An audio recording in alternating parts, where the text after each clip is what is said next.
55, que nos dé tiempito de prosperar. Prosperar, progresar. Está bien. Tiempo, Que conste que como estoy de cumpleaños, hoy voy a escaparme del bullying sucesivo de... Uy, y se te ido al lado para acabar de gustar. Ya hicimos el trato. Que le tira abajo 1 litro de 2 galones de limonada de llegó bueno. Y albahaca. También. Eso no está incluido, pero... Galones de limonada. De albahaca. Y con asado incluido. Ah, sí. Yes. Bien, vamos a empezar. Vamos a entregarle este momento al Señor, como Él se merece, con el respeto. Padre nuestro, gracias por la vida que nos has dado y a la vida a la que nos has llamado, Señor, a ser partícipes. No siendo dignos, Señor, tú nos has escogido, que has inclinado hacia nosotros y nos has mirado, nos has llamado a cada uno, Señor, de manera especial, única, contra todo pronóstico humano, Señor. Para ti somos gratos y agradables, y eso solo lo puedes entender tú, Señor, y nosotros solamente podemos decir gracias. Gracias por estar contigo, gracias por saber que existes, porque allá afuera hay un debate en el mundo tan solo por pensar si existe algo sobrenatural o no, si existe Dios o de dónde provienen las cosas. Y nosotros no solamente sabemos eso, sino que el hacedor de todo se inclina y transforma nuestras vidas y se preocupa por nuestros problemas, por las intenciones de nuestro corazón. Y no quedándote, Señor, contento con eso, nos das vida eterna, nos das tu Espíritu Santo para que more en nosotros. Y por si fuera poco, Señor, nos das incluso dones y una participación, Señor, de tu esencia. Padre, gracias. Que no se diga aquí cosa alguna, Señor, que no esté en conformidad con tu voluntad. Si es así, Señor, erradíquela primeramente de quien habla. Mas si es para edificar, en el nombre de Cristo Jesús, hoy yo te pido que hablemos, Padre, y hablemos tu palabra. Y esta palabra la comprendamos y la podamos poner por obras en el nombre de Cristo Jesús. Amén. Bien.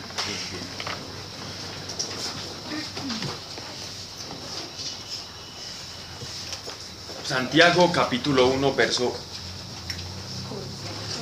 8. El 1 ya lo leímos.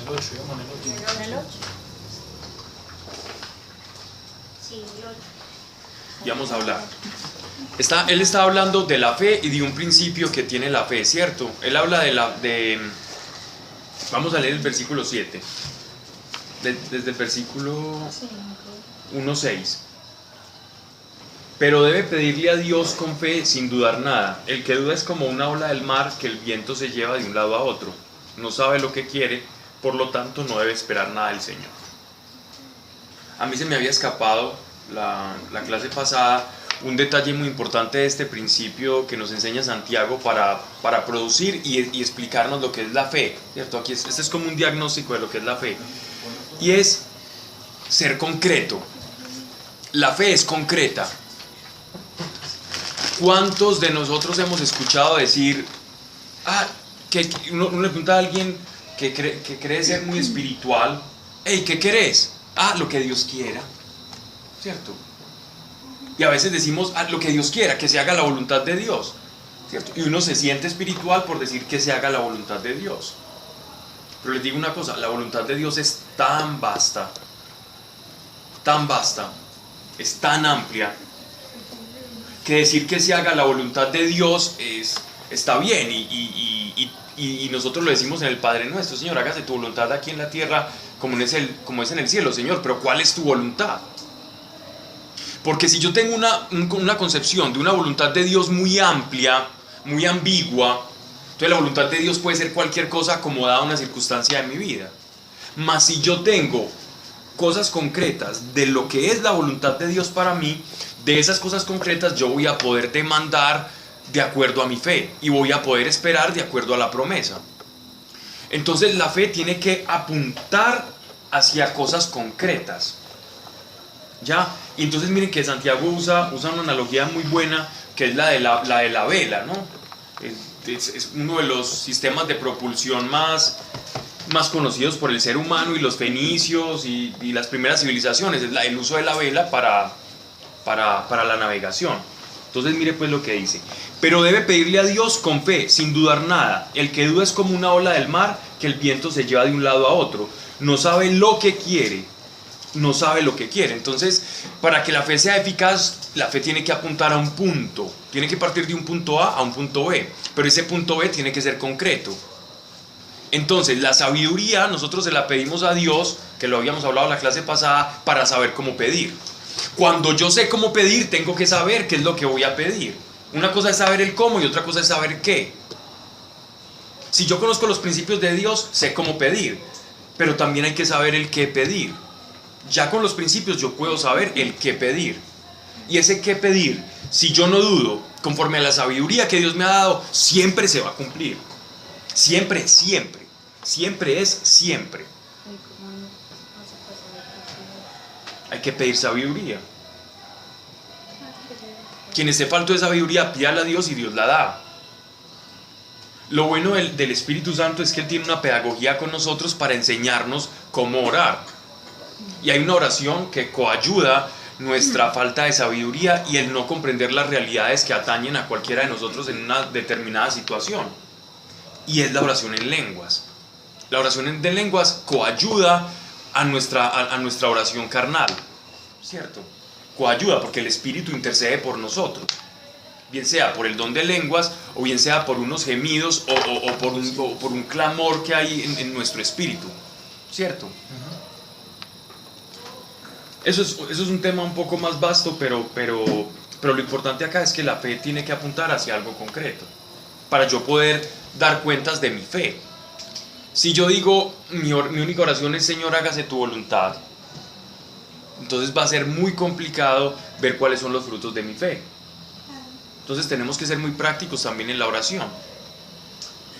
Pablo, una pregunta, pero sí. Entonces, de acuerdo a lo que vos decís, pues antes se hacía pues de esa manera, o sea, pasaba algo, siempre decían, no, es la voluntad de Dios, o sea, no, tampoco están apuntando bien, es por lo que...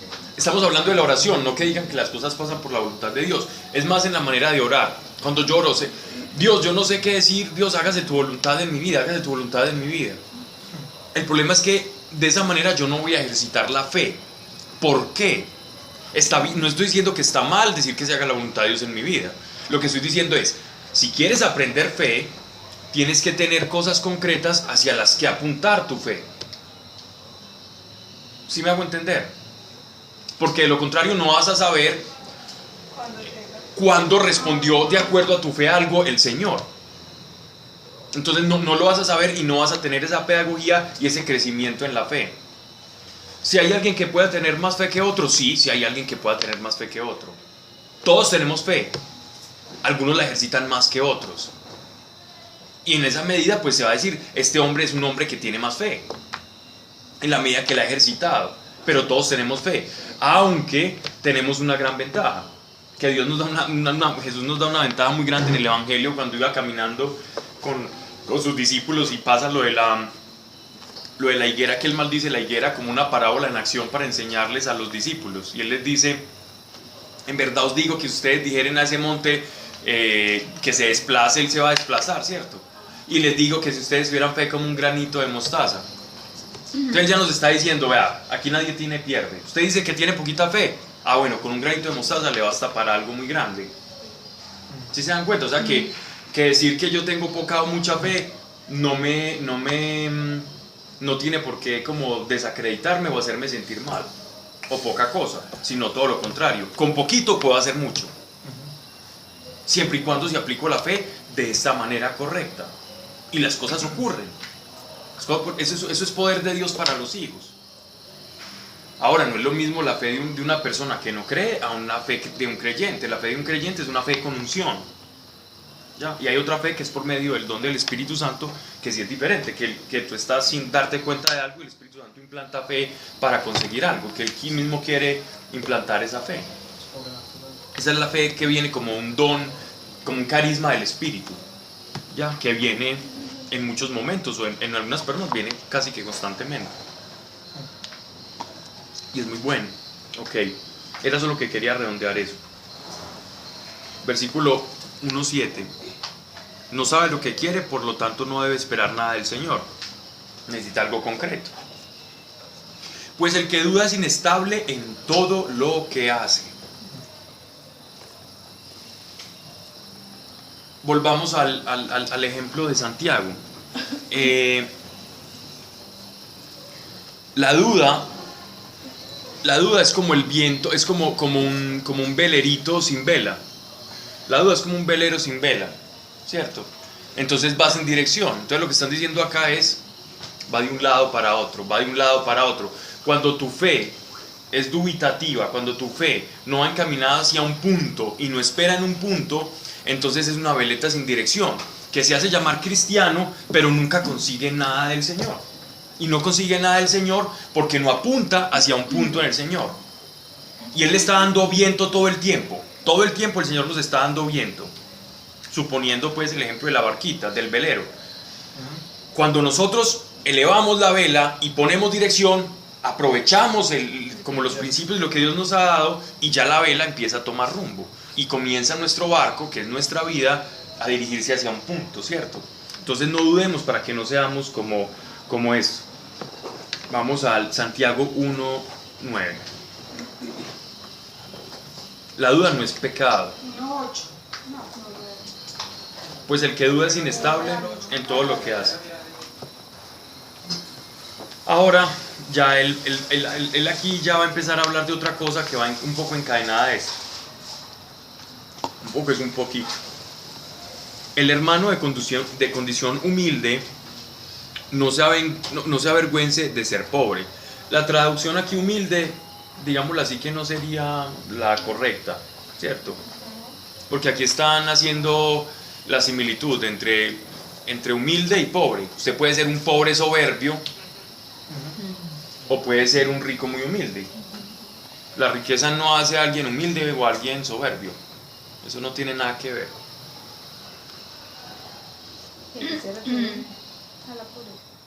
Aquí están hablando de la pobreza. Me gustaría leer otra traducción. En Santiago 1:9. ¿Quién tiene por ahí? Todas dicen humilde. ¿Por qué tan humilde?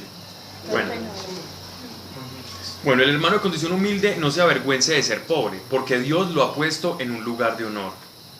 El hermano rico, bueno, ¿a qué se refieren acá? ¿Por qué creen que Santiago está hablando aquí de honor a alguien de una condición de precariedad económica? ¿Por qué le está diciendo eso? ¿Alguien de precariedad económica? Sí, ¿por qué Santiago le está diciendo? Honor. Porque Dios la ha puesto en un lugar de honor. Porque es hijo. No, porque Porque depende más, tendrá más. O sea, no importa lo que usted tenga, ya es hijo y ya está. Exacto, exactamente. Exacto, es lo que dice Mariana.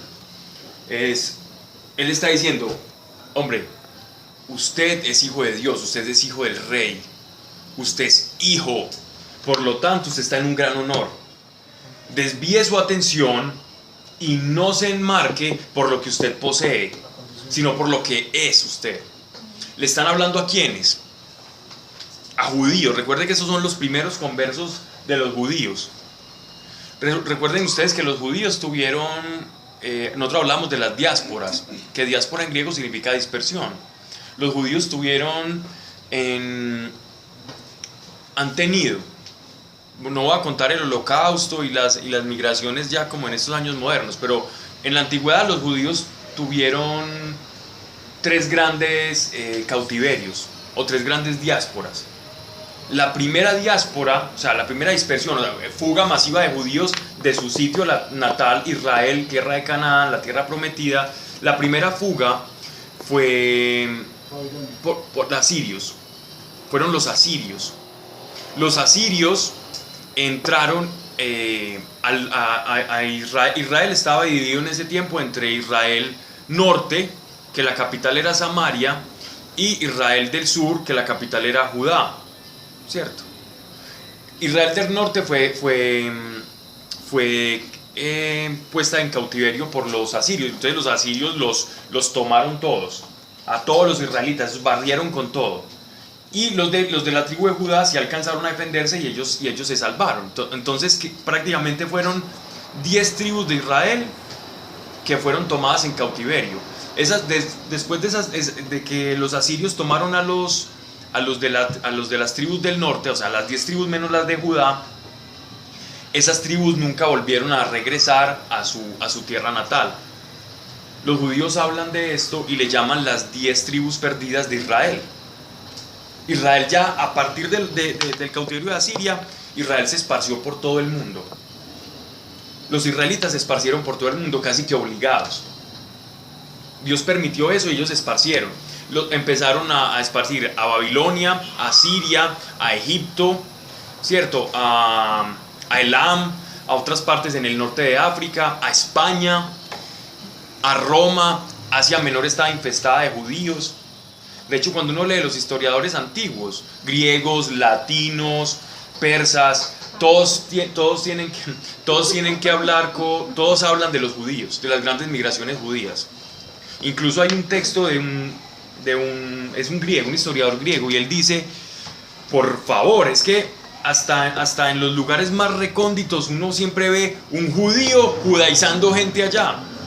Y lo más extraño de todo, cartas y cosas curiosas, y siempre prosperan. Y siempre prosperan. Llegan como esclavos y terminan adueñándose de la ciudad. Los bancos, en Roma, ellos se hicieron muy amigos del emperador, de Julio César. César los protegió. Tanto así que cuentan que cuando Julio César murió, un montón de judíos que ya llenaban como 5 barrios, fueron a llorar en la tumba, a guardarle luto, porque ellos fueron como los protegidos de estos tipos. Y como ellos no podían tener bienes, se dedicaron a prestar plata. Y ahí fue que salieron los primeros bancos de los judíos. Porque ellos no los dejaban tener tierra. Entonces, no tenemos tierra, pero venga, empezaron a prestar, y ahí viene el agiotismo, pues, y los prestamistas. Los bancos nacen de la comunidad judía que no podía tener tierras. Porque acuérdense que en la época feudal el dinero era la tierra. Entonces ya empezó a salir no vamos a hablar de constitucional acá, pero ya empieza a salir surge lo que llama el capital, una invención de la bendición que Dios le dio a los judíos, nos guste o no, ellos prosperaban en toda parte. Y no lo digo yo, lo dicen los historiadores de la antigüedad, los latinos, los romanos, los persas, por donde los leas dice, y los judíos, y siempre ahí menciona a los judíos. Por allá en España, ellos le decían a España Sefarat, y allá en Sefarat ellos progresaban, allá en el famoso camino de Santiago de Compostela, lleno de judíos, y prosperaban, pero también sufrían grandes persecuciones, era proporcional, digámoslo así, las persecuciones con la bendición de Dios también a ellos. Entonces, estas 10 tribus se perdieron. ¿Yo por qué estoy hablando de esto?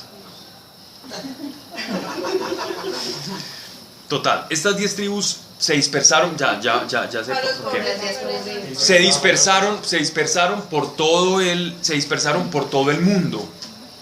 Gracias a que estos judíos se dispersaron por todo el mundo, se han encontrado sinagogas en todo el mundo conocido que abarcaba el Imperio Romano.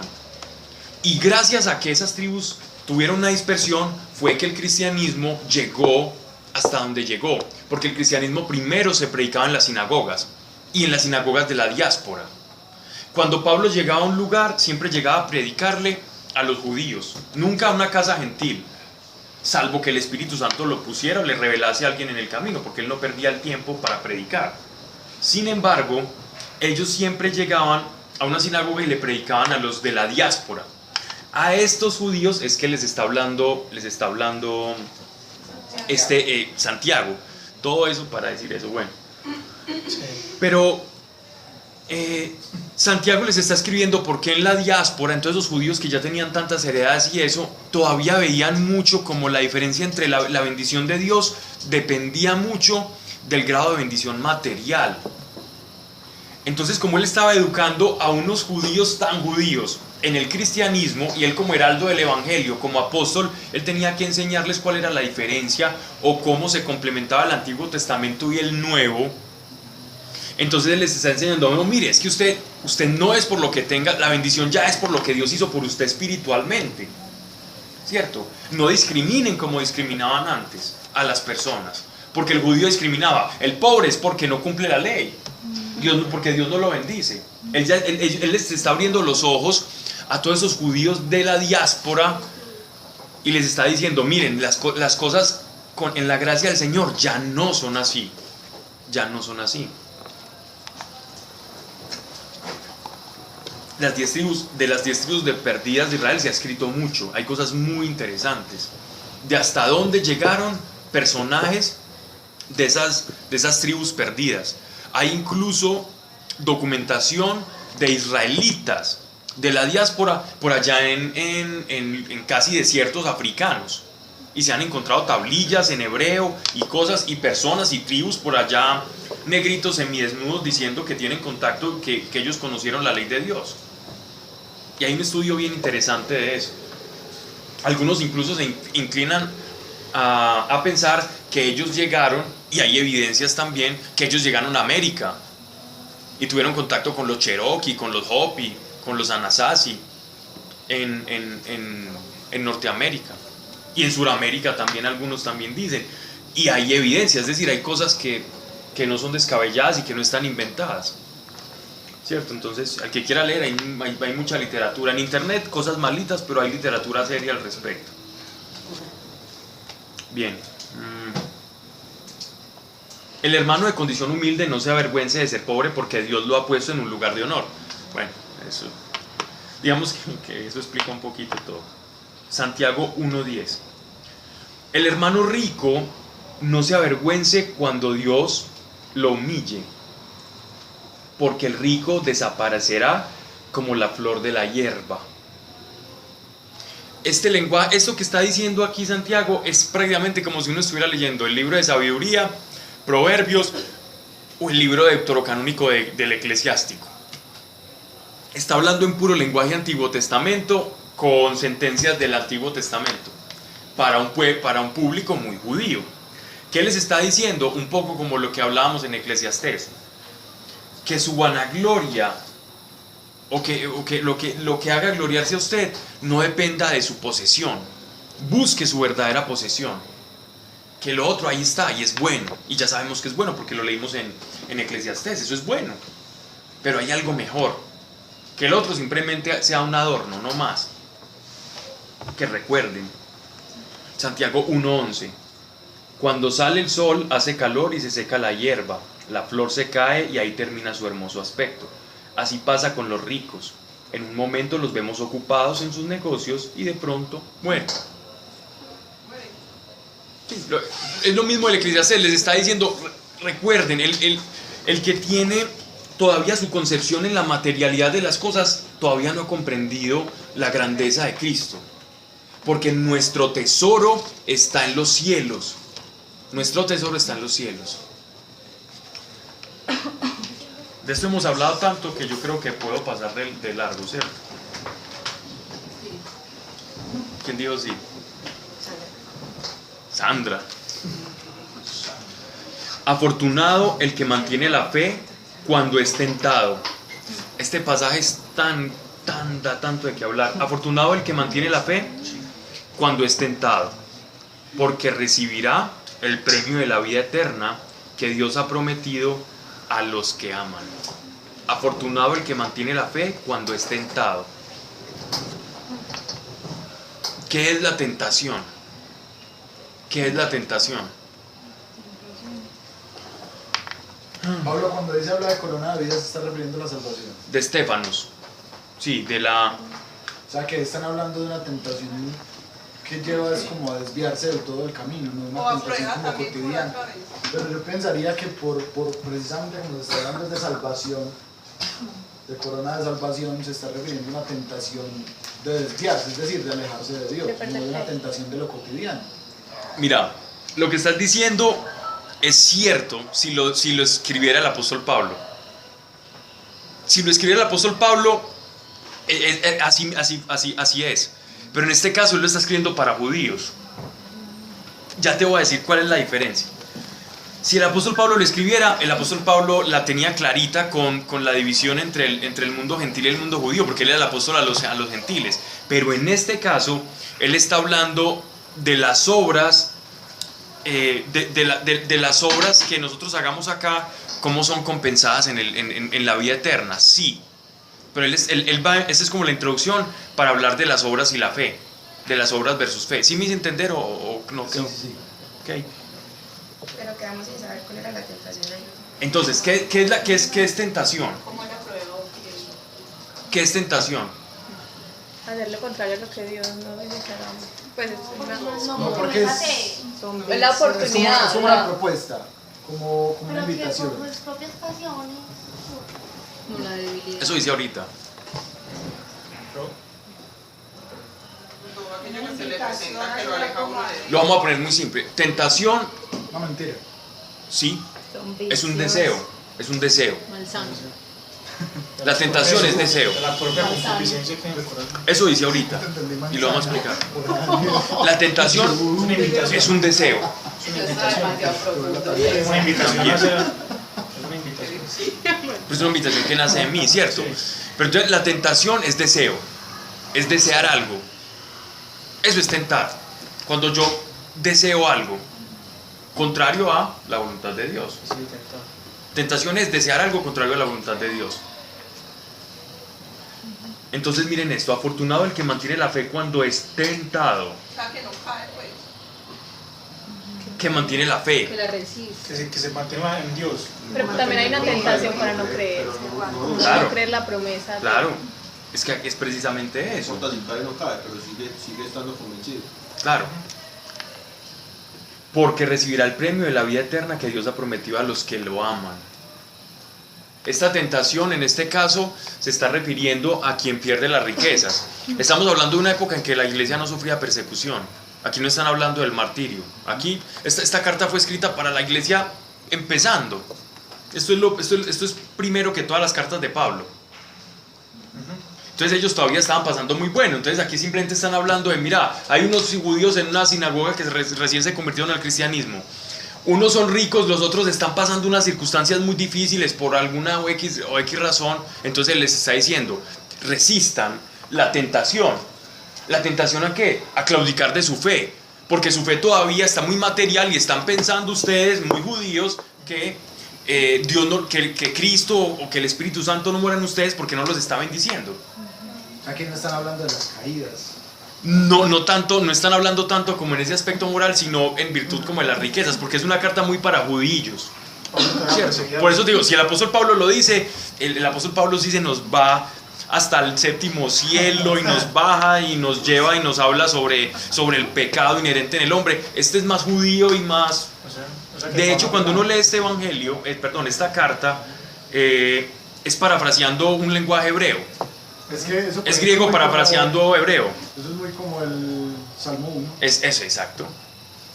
O sea que Pablo todavía perseguía a los cristianos en ese momento. No, ya No había recibido la era revelación. converso, pero todavía no había escrito gran parte de sus cartas. Estaba apenas en sus primeros viajes, Ok. cuando esto se está escribiendo. No había persecución. No había persecución. La única persecución era de los judíos hacia la iglesia. A ver. Pero todavía no había persecución ya de los emperadores y las cosas terribles pues, del Apocalipsis, ni Domiciano, ni Vespasiano, ni Calígula, ni Nerón. Bueno, la segunda gran diáspora fue la de Babilonia, años 670 y pico, 648, algunos pues lo datan en diferentes fechas, que fue ya de Judá, de cuando ya era Israel, era solo Judá porque ya las otras tribus se perdieron, solo quedaba la tribu de Judá en Israel, aunque se le llama Israel o Judá, pero ya las otras 10 tribus se perdieron todas. Todo el rastro de esas 10 tribus se perdió, se esparcieron por todo el mundo y dejaron su semillita, por algo era. Más bueno. Más bueno que un bien. Y por eso hay tantos Pérez por ahí, por eso hay tantos apellidos que terminan en EZ. Bien, y entonces ellos fueron en cautiverio, pero allá en Babilonia ellos sí prosperaron mucho y guardaron la fe. Los otros judíos de la diáspora, pocos guardaron la fe y se perdió mucho, y fueron judíos de sangre, pero ya no muy practicantes, ¿cierto? Pero los judíos del cautiverio de Babilonia sí permanecieron en la fe, y de hecho ahí fue que se empezó a escribir la Biblia. El Antiguo Testamento se empezó a conservar en rollos a partir del cautiverio en Babilonia, porque ellos dijeron: no nos vamos a dejar quitar nuestro acervo cultural y nuestra fe, no. Y empezaron a redactar. Estamos hablando de la época de Daniel, del profeta Daniel. Pero hacían escondidos, ¿ok? No, porque había cierta permisividad religiosa. Ahí estaban en Babilonia. Nabucodonosor en ese momento. Exactamente, era en cabeza de Nabucodonosor. Ya después de Nabucodonosor viene otro gran cautiverio, que fue por Pompeyo, por allá por el año 66. En el año 66 hubo otra gran diáspora judía, y en el año 66 lo que ocurre es que él empieza a coger puros esclavos y se los lleva para Roma. Coge más o menos unos 10.000 esclavos de Jerusalén, Pompeyo, emperador militar romano, se los lleva para Roma, los vuelve esclavos, y eran tan complicados de manejar incluso como esclavos que les dio su emancipación, pues los dejó a todos como libertos. Manumisión se llama eso en derecho romano. Los dejaba ya unos esclavos, unos manumitidos ahí, y quedaron ellos ya en Roma instalados como 10.000 tipos, y ahí fue que formaron los bancos. Llegaron como esclavos y terminaron siendo banqueros. La bendición de Dios. Y el antisemitismo, eso no es de Hitler. El antisemitismo viene desde los albores de la humanidad. El odio hacia los judíos viene desde los albores, porque el odio hacia los judíos viene igual que desde que el primer ser humano sintió envidia. O sea, el viejo Abel, el Caín, sintió envidia de Abel. Desde ese momento ya cualquiera que recibiera una bendición iba a haber por allá otro envidioso. Y así de esa misma manera ocurría con el pueblo judío. Prosperaban, no faltaban los envidiosos, los que los calumniaban y los que los querían sacar. Y el antisemitismo es algo de toda la vida. Bien. No estoy diciendo que todos los judíos que son buenos, no, hay de todo, pero Dios lo que promete lo cumple. Bien. Sigamos. Cuando alguien tenga una tentación, no diga que es tentado por Dios. O sea, Dios no pone deseos hacia el pecado. Tentación igual deseo, Dios no pone deseos hacia el pecado. O sea, que Dios no puede tentar. ¿Por qué les está diciendo que Dios no puede tentar? Porque había una justificación que era discusión entre los círculos de los rabinos de la época de Jesús y de mucho antes. En el Talmud babilónico, por ejemplo, están las discusiones, incluso está la discusión de la mano izquierda y la mano derecha, la bendición de la siniestra y la bendición de la diestra. Entonces, ellos decían: ¿qué problema? Los judíos no comprendían cómo actuaba Dios, y ellos pensaban de esta manera muy simplista. Todo lo que pasa es por voluntad de Dios, es porque Dios quiere que pase. Entonces, pero cuando se preguntaban: bueno, entonces si alguien hizo malo y Dios es santo, ellos ya no sabían qué responder, cuando ya habían afirmado todo el tiempo que todo lo que pasaba era porque era voluntad de Dios. Entonces ahí se comenzaron a armar unas discusiones que uno lee en el Talmud.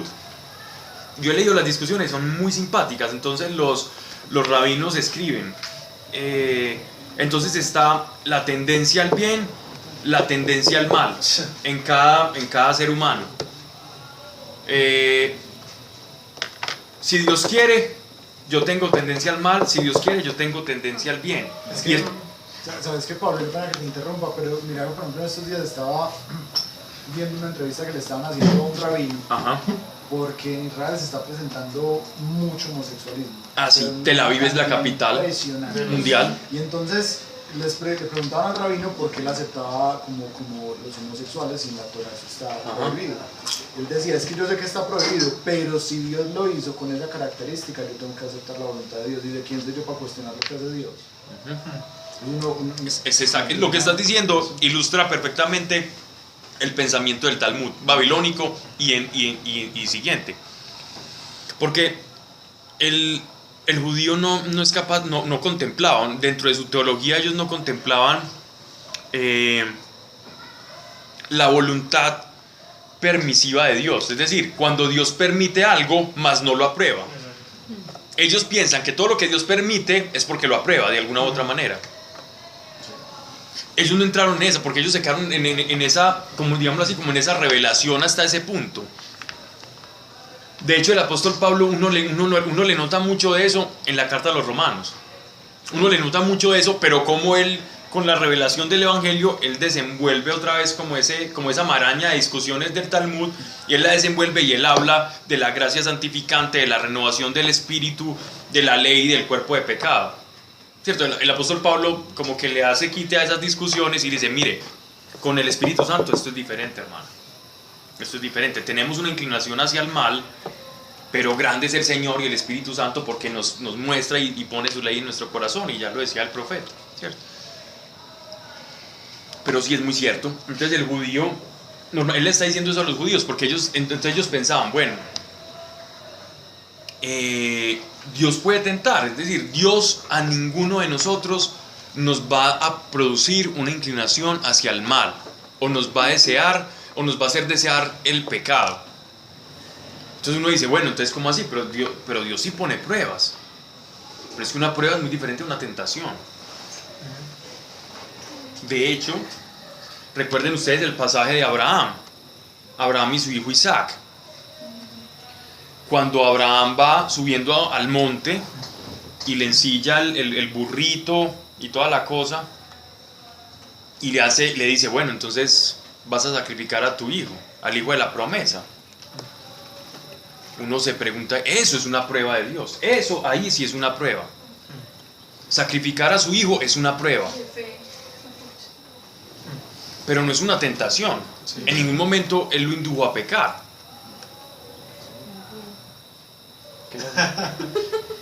No se dice así, ¿no? Hindú. Sí. Hindú. Ay, Erika. Ni que habíamos quedado el bullying. Vencedor. Pero el lujo está bien dicho. Sí, Hindú, también. sí. Sí, claro. Hindugo. Hindú. Indubio pro reo. Bueno, sigamos. Solo escuché yo. Bueno. Si seguís hablando te van a terminar haciendo bullying a vos, Erika. No me van a hacer. Sí, yo empecé a defender hoy. Es cosita seria. Bien.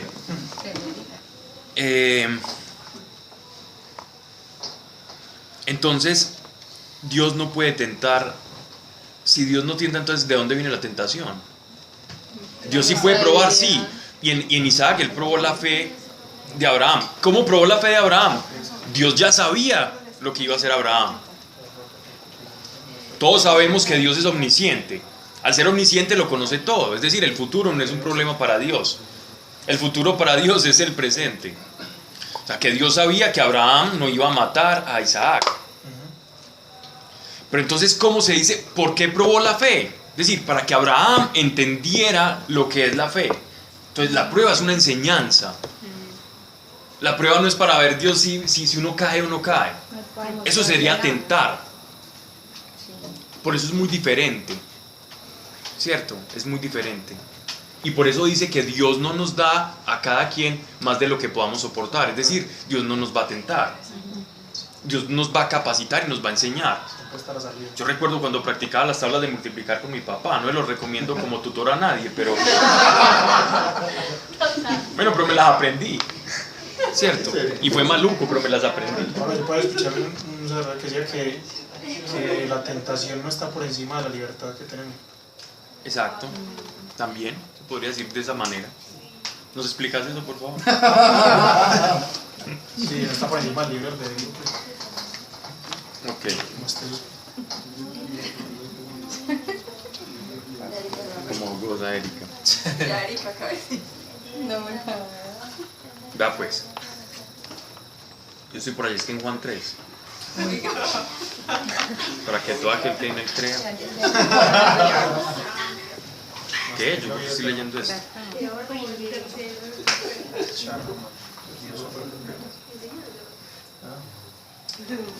lo que estamos hablando ahorita.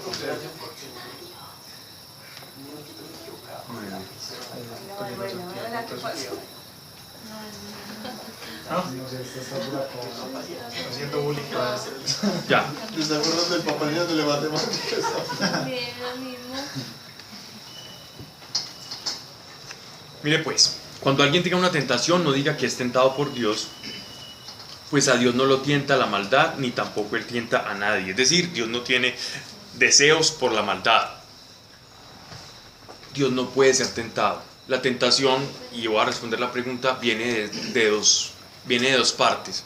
Una de la que nos va a hablar Santiago a continuación, la otra viene del demonio.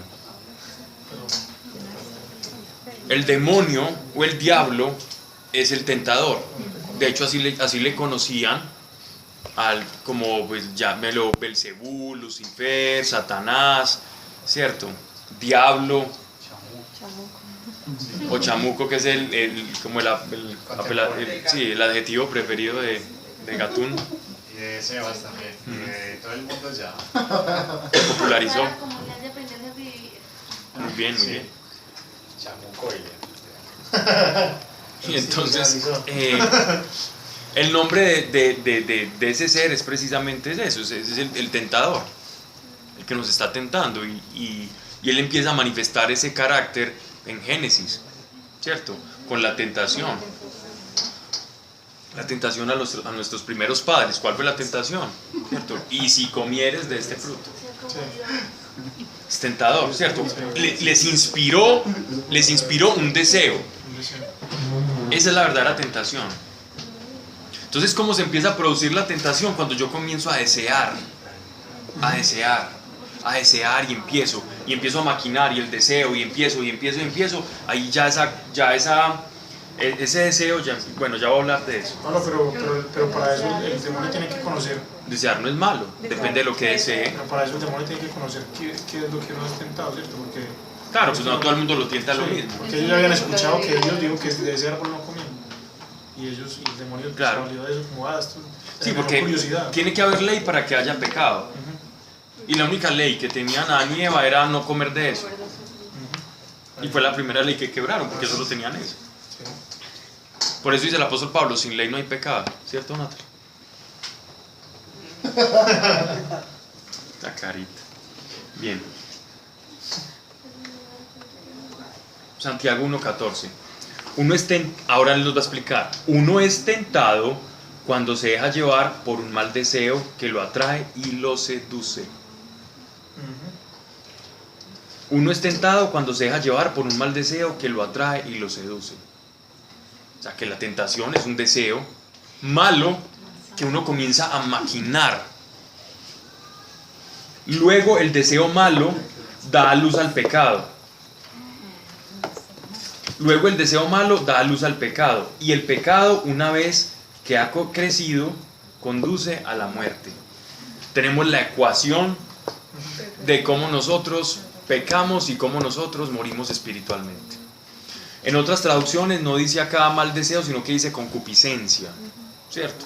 Que yo creo que sería la traducción más adecuada, Creo que es concupiscencia. ¿cierto?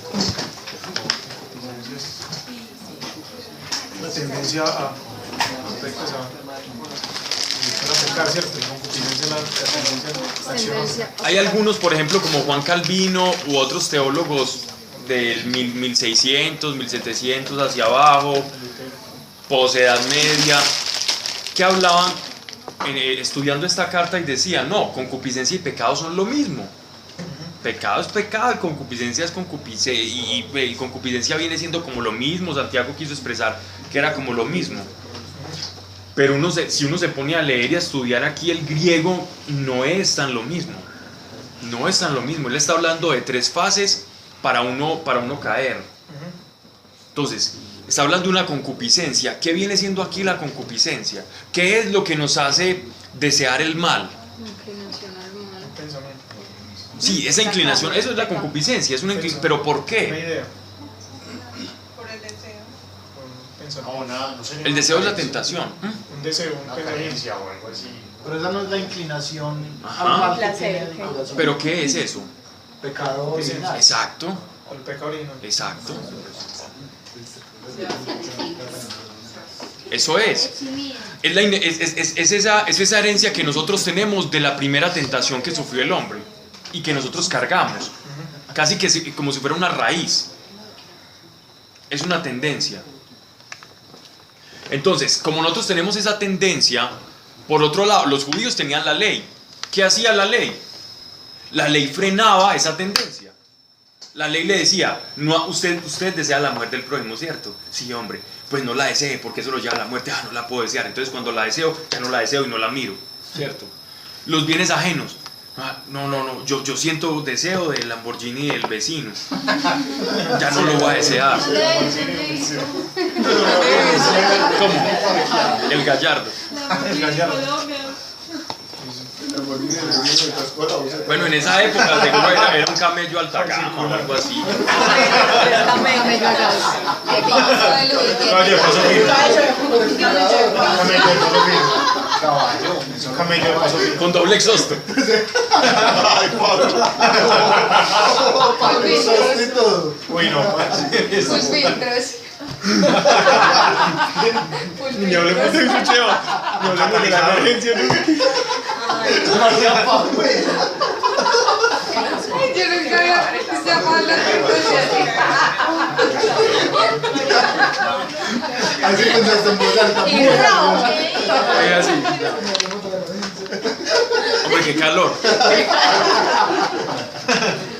Bien. Pablo, no te pusiste robito. Que se va, hombre, no respeta. Bien. Entonces, la ley fue puesta para atenuar el pecado. Pero el problema de la ley, y lo vimos en Romanos, perdón. ¿Cómo así? ¿Qué hacía? La ley, si uno tiene una ley, uno dice, ok, voy a vivir mi vida intentando cumplir un decálogo. No voy a hacer esto. Ay, me equivoqué, voy y ofrezco un carnero para pasar por alto mi pecado. Pero tengo todavía el problemita de la tendencia a pecar y desear lo malo siempre. Entonces, que la ley no te suplía la concupiscencia, la ley no te quitaba la concupiscencia. Es más, era tan ineficaz la ley que ni te podía perdonar. Dios no te perdonaba. En el Antiguo Testamento Dios no te perdonaba. No porque es que, pero ¿cómo así Dios es amor y Dios dice que perdonemos 70 veces 7 y Dios no perdonaba? El problema de Dios no es con el perdón. El problema de Dios es que nuestra naturaleza pecaminosa no podía subsistir con Dios, con su naturaleza santa. No podíamos cohabitar con la santidad de Dios. Y en esa incapacidad de nosotros cohabitar con Dios, Dios decía, ok, para que ustedes estén cerca de mí, entonces yo voy a hacer una expiación, es decir, yo voy a pasar por alto.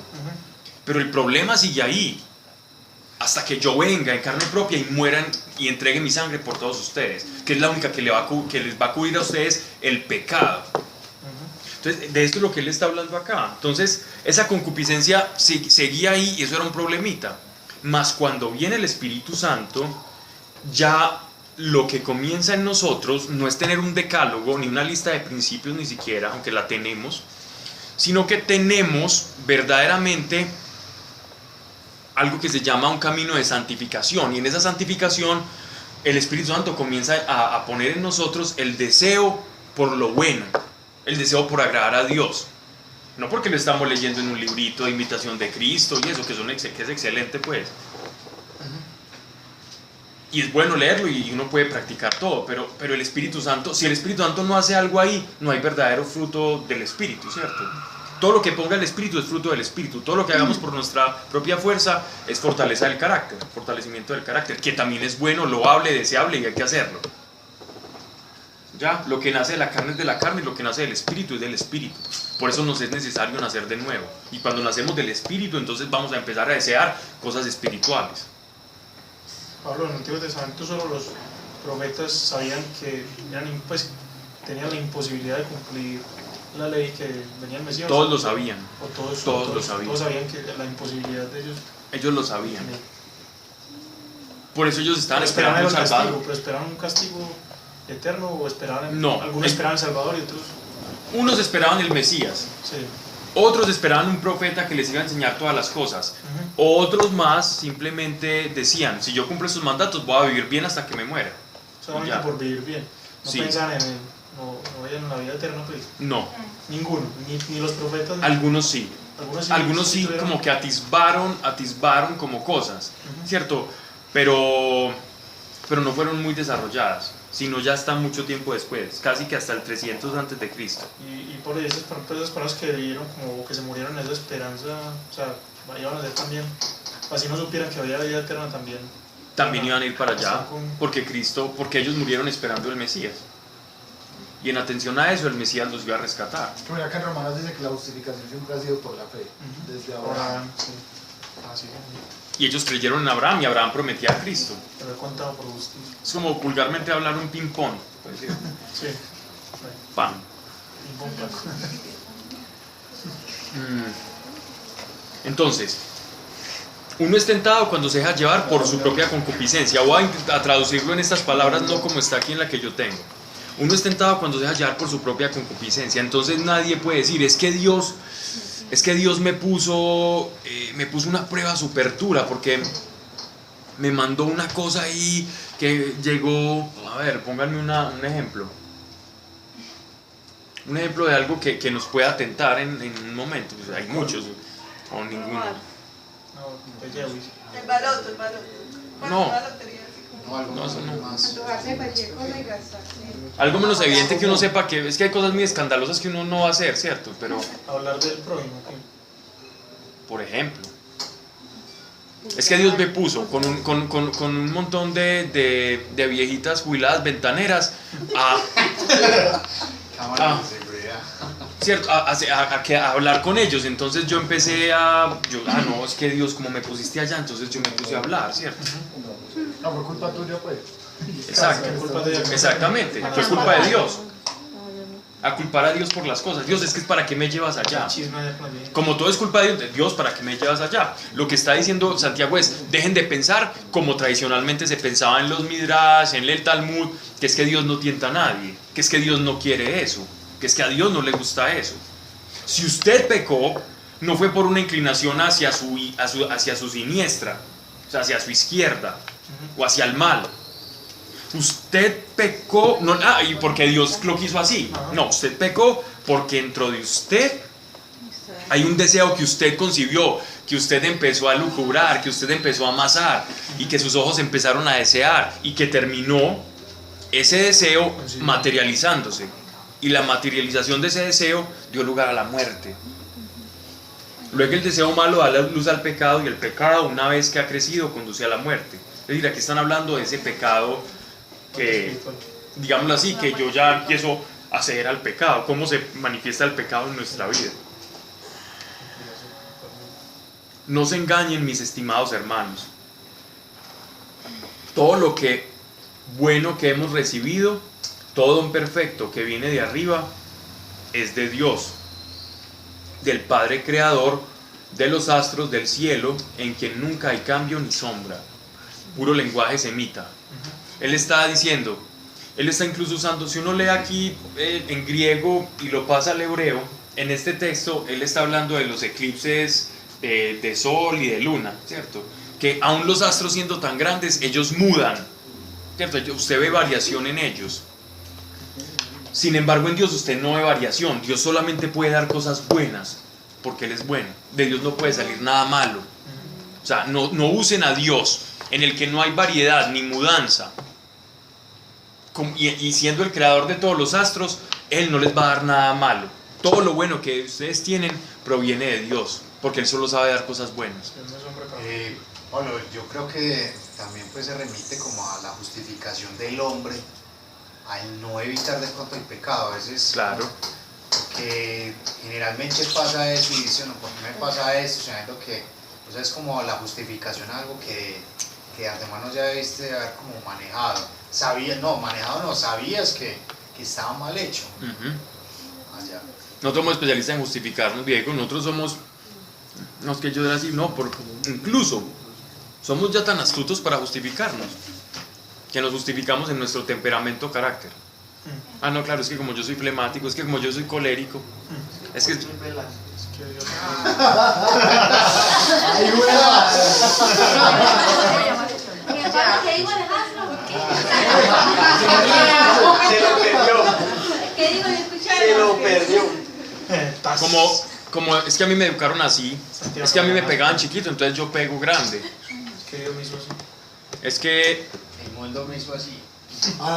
Cuando Dios le pregunta que qué hizo y él dice, es que la mujer que me diste. esa fue la primera justificación, nada más y nada Primero escuchar que es No. carne, después es carne. menos. No, ¿y sabe qué es lo peor? No.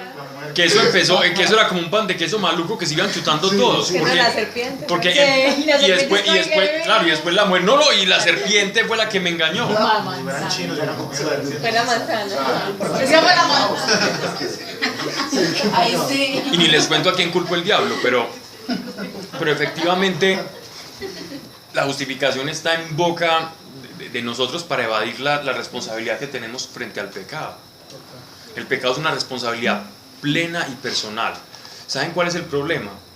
Que el pecado genera cadenas de generación en generación, y que un pecado empieza aquí y se empieza a esparcir, pero no es culpa de pero es culpa tuya si no decides apagar y romper esa cadena. Eso es culpa tuya. Vengo de familia de alcohólicos, Dios, pues ¿cómo iba a ser yo? Pues Dios, alcohólico.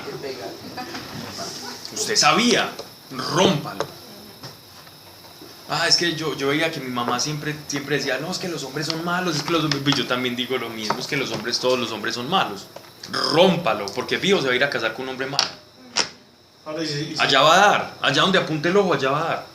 y si se rompe o Dios a veces puede permitir que pase de todas maneras algo a la otra generación de eso. Puede pasar, pero usted tiene como hijo de Dios la autoridad para romper esas cadenas de pecado. No sería como estoy en la responsabilidad en este momento de frenar eso. No solamente tiene la oportunidad, tiene la responsabilidad. Qué bueno que me corregís. ¿Cómo se rompe?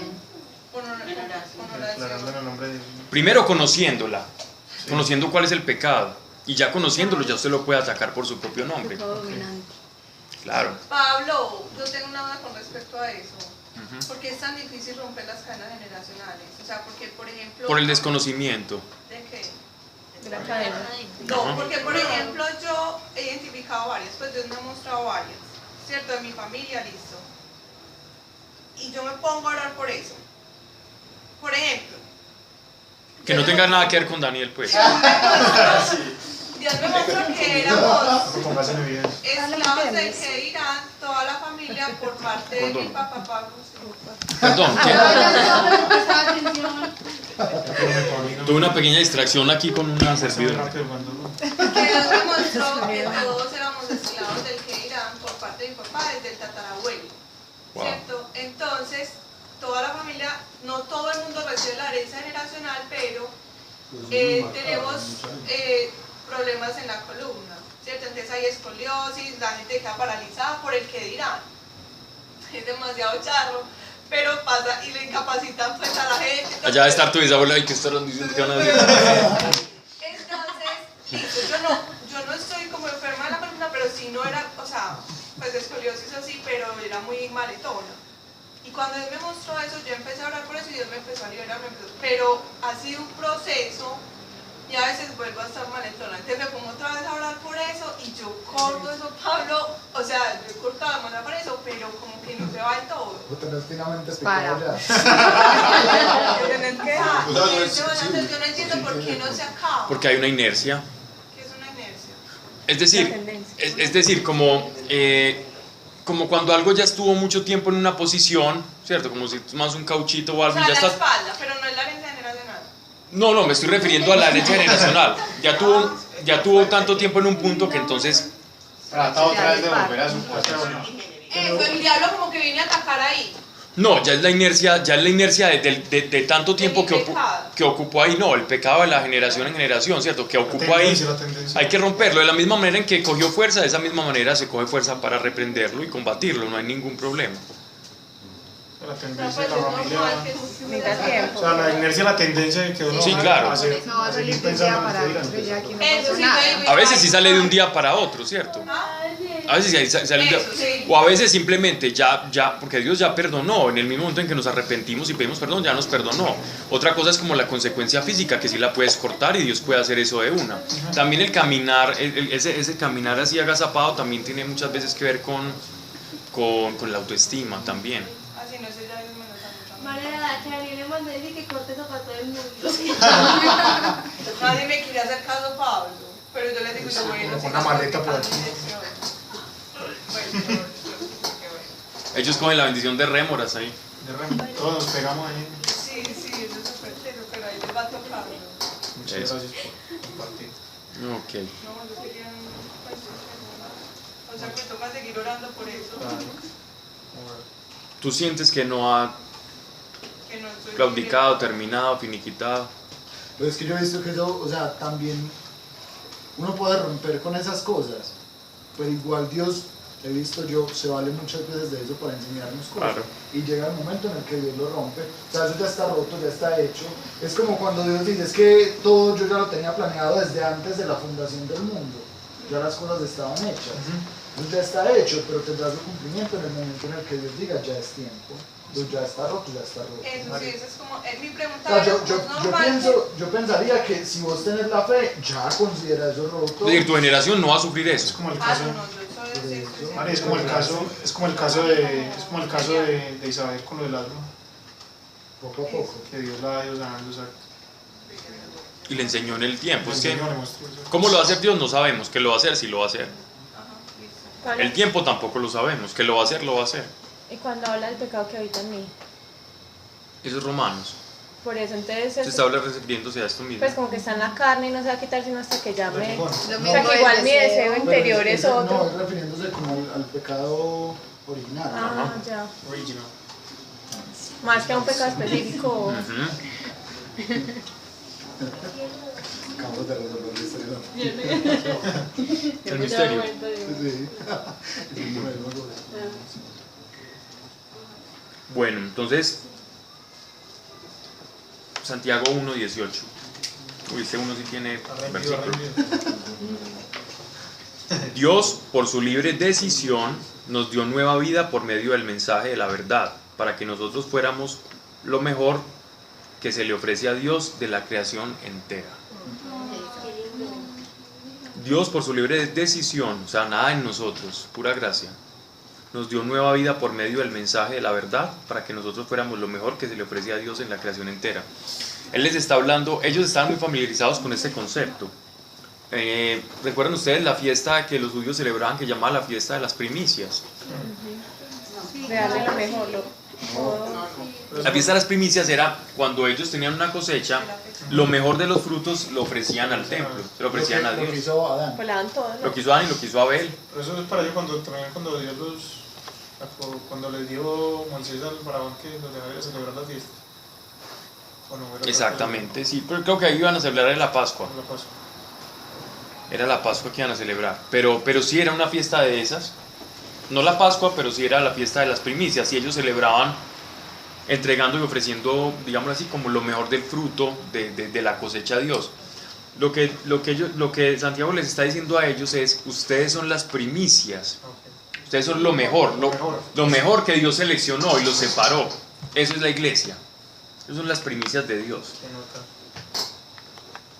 Entonces por eso, pero ¿por qué les está diciendo eso? No les está dando como un pañito, una cosita, no. Es decir, primero porque es la verdad. Y segundo, para que ellos no piensen que por el pecado, ¿cierto? O por las tentaciones son lo peor, sino que ellos se tienen que cuidar precisamente del pecado porque ellos son lo mejor. Y usted lo mejor lo cuida. ¿Cierto? Usted lo que cree que es bonito, que es valioso, pues usted lo cuida más. Pero usted es como el celular nuevo. Uno ya después lo deja de cuidar, pero al principio uno lo cuida como que más. Y si tiene una cosita uno a la mano, llega y le hace así. Y ya después eso es lleno de rayones, todo relajado, despellejado por todos lados, la batería inflada. De esa primera, No creo que solo me pase a mí, ¿cierto? con todo. Y así pasa con todo. Que no puede pasar, eso no puede pasar con los esposos ni con las esposas. Cualquier parentesco con la realidad, ¿cierto? O sea, cualquier Ya lo parentesco. puso Adán, ya lo sabe que uno son. La tendencia. Que la mujer que me dice. No vemos mucho que quedamos como las de perder, yo creo. Sí. Eso está bien, Sebas, que digan eso. Pero viéndolo bien no fue Eva la que... No. Pero Pablo, yo creo que... No, esa fue la manzana. Esa fue la manzana. Si miramos desde el hebreo, yo creo que... Ah, sí, desde el hebreo, hermano, nos cayó la... Y si leen los proverbios, hablan de la mujer Virtuosa, sí, la y adúltera. Yo también Ah, sí. Ok. también, ¿qué? Hay un virtuoso. No he visto ese versículo. Sí, sí, sí. Y se lo sabe y todo. No es que celebra el día, ¿no? Bien Como la hecho. estrella de... ¿Proverbios qué? No, sí, 23 es como 23, no me sé. Recuerden esto, Verificar. estimados hermanos. Yo lo... Estén más dispuestos a escuchar que a hablar. Es que Estén más dispuestos a escuchar que a hablar. Vea, No tenemos 2 oídos y no la boca. no hay casi ningún filósofo, sabio, erudito, literato, que no haya dicho esto. Es mejor escuchar y es más sabio escuchar que parlotear. Lo han dicho todos. Cicerón, por allá hay otro, Zenón, Aristóteles, Confucio. Todos esos pensadores han dicho esto. Santiago también. Recuerden esto, estimados hermanos, estén más dispuestos a escuchar que a hablar. para enojarse ¿Por también. qué? Por la boca muere el pez. No dispuesto a escuchar. Porque por la boca muere el pez. No, a ver, cuando No se celebra. el problema de hablar mucho es que el que habla mucho observa poco. Y el que observa poco de nada tiene que hablar. Entonces lo que va a hablar es de nada, Es fútil. porque observa poco. ¿Sí ven? Es muy simple. Está Sandra, si es verdad. Que si ves que no. Se atiende. Andrés, yo te pongo la mano ahí. Sandra. ¿Cómo lo están declarando así, Santita? Ese repertorio de Sandra.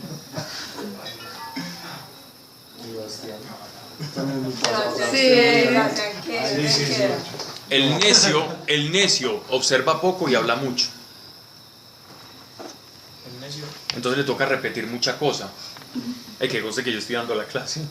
¿Cierto? Que por eso tengo que hablar mucho. Muchas veces prejuzga sin este juzgamiento. Bien. Estén más dispuestos a escuchar que a hablar. No se enojen fácilmente.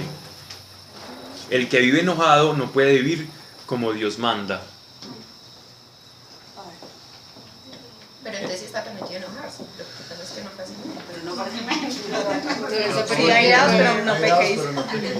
¿Qué pasa con el enojo? No pasemos esto de largo. Pablo, eso es que versículo 20. Sí, esto está directamente ligado a la idea de justicia de Dios. La idea de justicia, los israelitas, los judíos, creían que contender airadamente sus ideas era sinónimo de que estaban haciendo apología a una defensa sana a Dios. Entonces ellos se enojaban y se paran y discuten y los los ves con los corrosquitos acá, hablando duro, y en las sinagogas era una pelea. Entonces el que más gritara, el que más peleara con argumentos y se enojara, él era como el que tenía la razón. Esos eran los debates en los que le tocaba meterse al apóstol Pablo. Pero aquí él nos está dando otra versión de la realidad a todo ese ambiente judío y a nosotros también. El que vive enojado no puede vivir como Dios manda, o sea, no puede hacer la justicia de Dios. Cuando uno está enojado no puede ser justo en sus juicios. Esa es la enseñanza de esto. Si yo estoy enojado no puedo ser justo en mis juicios, o sea que no puedo ser conforme a Dios, que es justo, que es ecuánime, que no mira al pobre por allá, que no mira al rico por allá. No, si yo estoy enojado yo voy a estar ensañado, yo voy a defender una posición y no voy a poder ser justo, no voy a poder ser recto. Entonces el enojo no me hace semejante a Dios, porque Dios es justo en sus juicios. ¿Sí ven? La ira del hombre no obra la justicia. Entonces el enojadizo pocas veces va a ser justo. Puede que usted le dé la razón al que esté enojado, pero Dios, que todo lo ve, sabrá cuál es la posición. No quiere decir que no nos vamos a enojar. Estamos hablando aquí de defender como ciertas posiciones y ciertas cosas, pero si hay cosas que sí nos tienen que enojar, ¿cierto? ¿Cómo es que dice el apóstol Pablo? Airaos, pero no pequéis. Exacto. Nosotros sí podemos enojarnos. Vienen una cosa aquí, nos empiezan a ofrecer una cosa rara y a vendernos una idea rara de Dios, o llega alguien aquí a decirnos que no, venga, es que hagamos esto. No. Y sí nos podemos poner en las rayas. Son cosas como diferentes. Aquí estamos hablando, es como... No, pero es que eso sí era asertivo. Eso sí era asertivo. Es ser usted... O sea, usted no se enoja, sino que usted pone un punto a... Y ser tajante en una decisión. Eso es ser de pronto asertivo. Pero ya eso que mencionas... Bueno, ahí sí, de pronto ya me estaba confundiendo ahí. Lo que pasa es que tenía como esa definición de asertividad. Es que la asertividad es una facultad de lo que ahora llaman pues como psicología emocional o inteligencia emocional y todo eso que es muy de coaching pues. Y es bueno, ser asertivo es una virtud, pero aquí están hablando más que de un psicologismo, de algo que es de una tendencia espiritual. Porque hay cosas que uno puede leer en psicología y uno dice, ay, son como cosas buenas. Pero lo carnal es carnal, lo espiritual es espiritual. Y la facultad de la justicia solo puede provenir como un don del Espíritu. La facultad de que nosotros no nos enojemos y podamos ver una situación desde un piso más alto, esa es una facultad espiritual que viene desde la sabiduría y desde la relación con Dios. ¿Sí me hago entender? No es solo como un entrenamiento mental para, oh sí, yo soy muy calmado y voy a atender a todas las partes y todo eso, y yo empiezo como con una programacioncilla, porque uno puede hacer eso. Y hay muchos jueces, uno ve por ejemplo muchos jueces en Estados Unidos y todo eso, son personas que manejan como esa ecuanimidad. Pero estamos hablando de algo que trasciende esa ecuanimidad, porque nosotros nos queremos parecer a Dios, a la justicia de Dios, pero la justicia de Dios es santa. La justicia de Dios ve al pecado y dice, esto es pecado y esto no. El juez ecuánime asertivo dice, no, todo es permitido, esto es una democracia, tú puedes hacer esto, el aborto no, eso es del derecho a la mujer. Eso es una persona asertiva, pero Dios dice, eso es pecado. ¿Sí me hago entender? Entonces uno tiene que tener una influencia espiritual, porque el solo hecho de ser asertivo por ser asertivo no me hace ser espiritual. ¿Sabes qué? A mí me pasó una vez, Pablo, que estaba en un grupo pues, de estos de WhatsApp, pusieron algo. Ajá.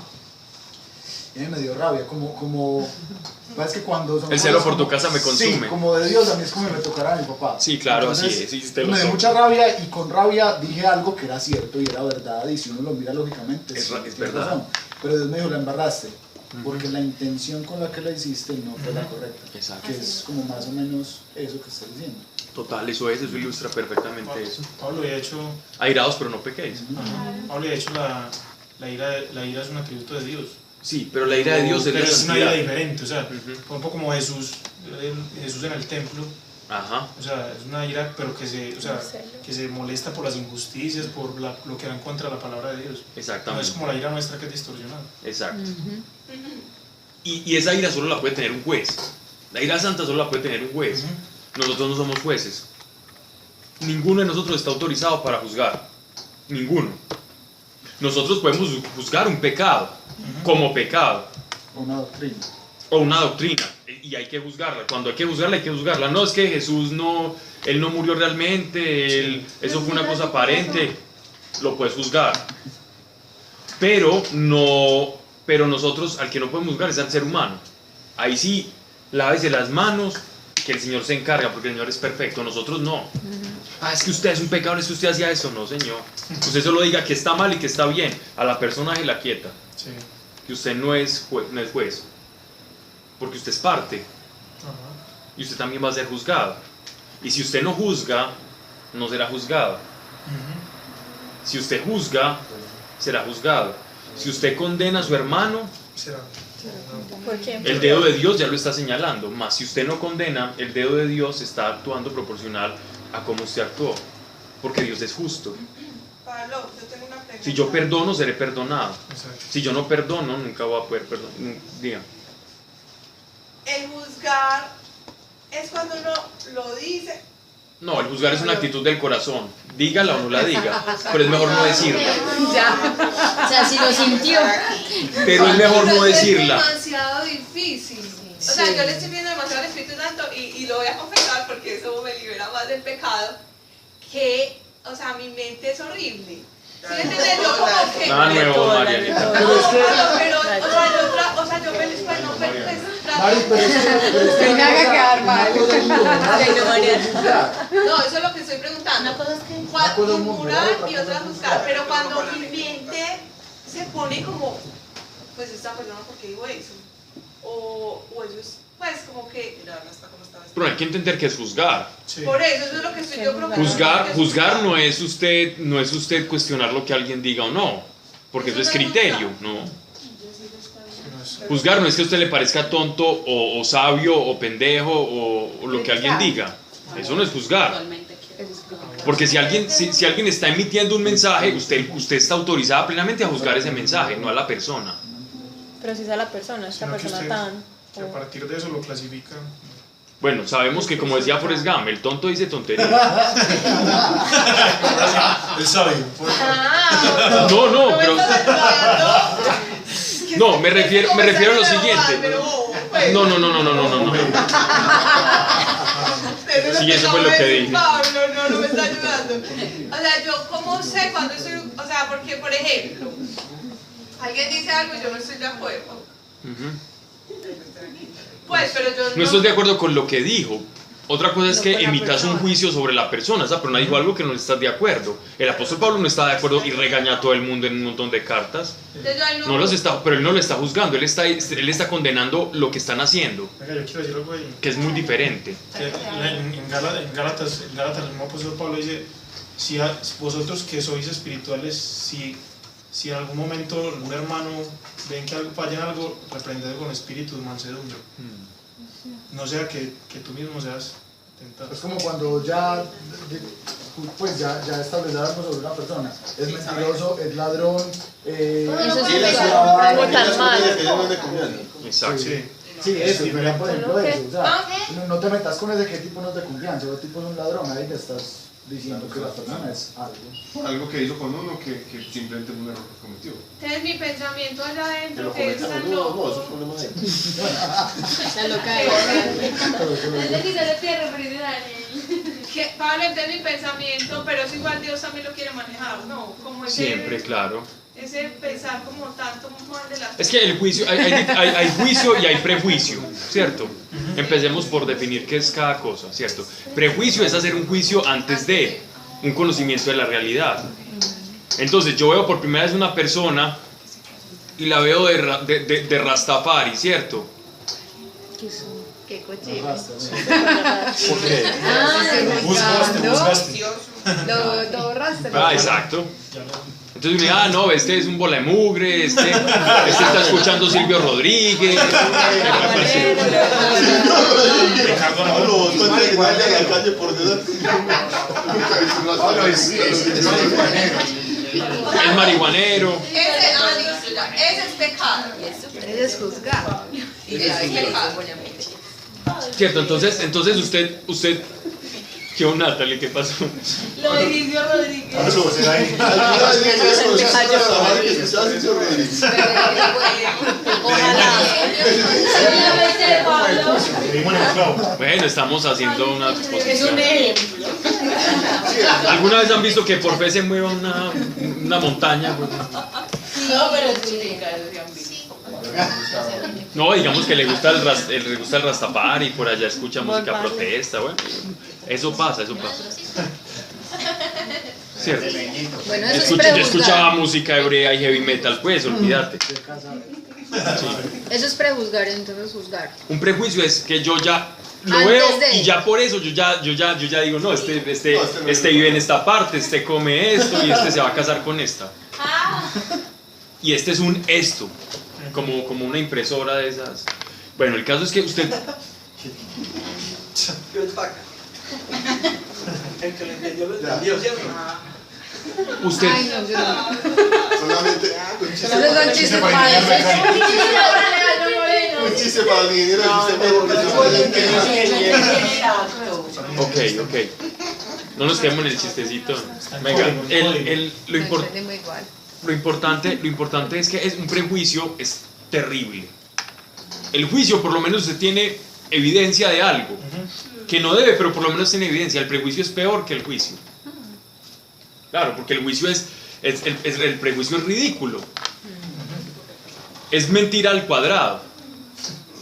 El juicio es una mentira a medias. Cuando tú tienes un juicio es cuando tú juzgas a una persona, estamos hablando de juicios morales. No estamos hablando de que juzgues, es que esta persona es inteligente, esta persona es más brutica, eso no es ningún juicio, pues eso no es lo que se está refiriendo acá. Está refiriéndose a juicio de condenación, a juicio de desechar una persona. No como una característica. No es tan grave, es que nosotros estamos matando personas todo el tiempo. Con los prejuicios. O esta persona me cae muy mal porque dijo esta cosa y como lo dice me fastidia, entonces yo ya me hago un juicio de esa persona, eso es juzgar. Exacto. Ay, a mí yo me pasa mucho. Entonces ya ven que es más. Muchas personas. Si se dan cuenta, a todos nos pasa, a mí también me pasa. A mí me pasa con todo el mundo. Ah, no, pero si no le moleste, no se hace una idea de esa persona como tal. Que empezaba con la tolerancia. No, por ejemplo. Yo quería que hablara Natalie. No, pero eso es en serio. Por ejemplo, yo estoy trabajando y hay una señora que pasa y siempre me molesta con algo, entonces se me lleva alguna cosa, no sé qué, pues siempre hace algo, siempre quiere, pues siempre es como llamando la atención de alguna manera, no sé, o sea. ¿De vos o de todo el mundo? No, conmigo, Solamente. siempre me molesta, siempre. Pues ya a mí me ha empezado como a molestar. A mí me empieza como a molestar. Sin embargo, yo pues, en algún momento sí pensé como, bueno, me voy a parar y le voy a decir, vea, doña Sonia, eso me molesta. Pero nunca pues como que es que pues no, nunca le he dicho ni he pensado nada similar. No, Pues eso no es un juicio, es una persona chocante. No. Una chocante no es un juicio. No.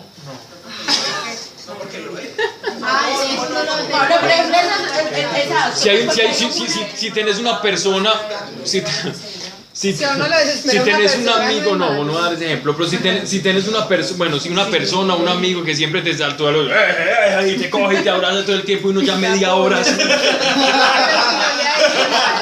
No te ha pasado. Sí, ya, pues. Sí, uno dice, ay no, entonces ya cuando lo vas a salvar a uno y venir. O algo así, pues, por decir alguna cosa, ya es chocante, no estás emitiendo un juicio, es una cosa, ¿cierto? Ya. Es una característica de la persona. Sí. El problema es cuando uno va y le dice al otro como, ay, este es súper chocante porque viene y me abraza media hora, no. Eso ya es maledicencia, ya hay maledicencia, porque a otro le puede gustar mucho. Sí. Otro le puede gustar mucho.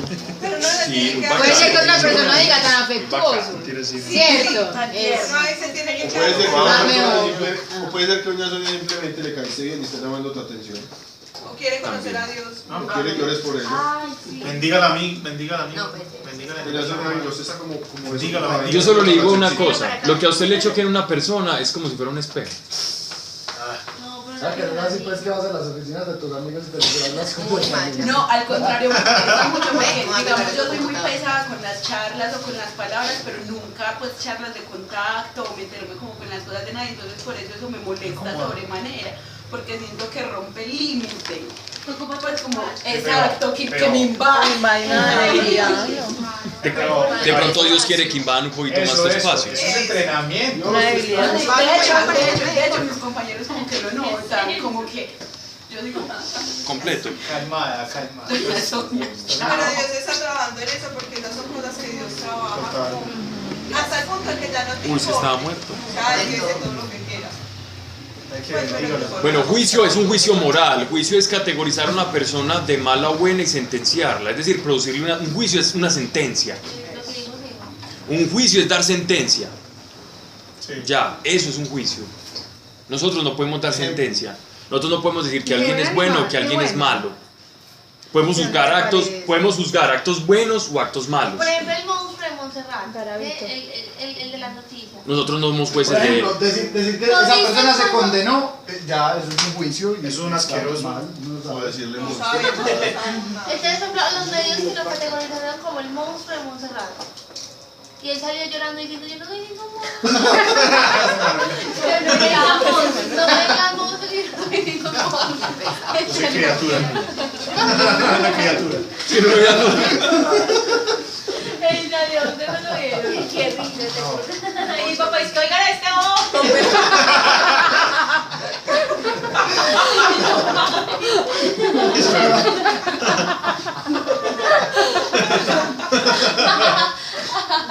Ese man que...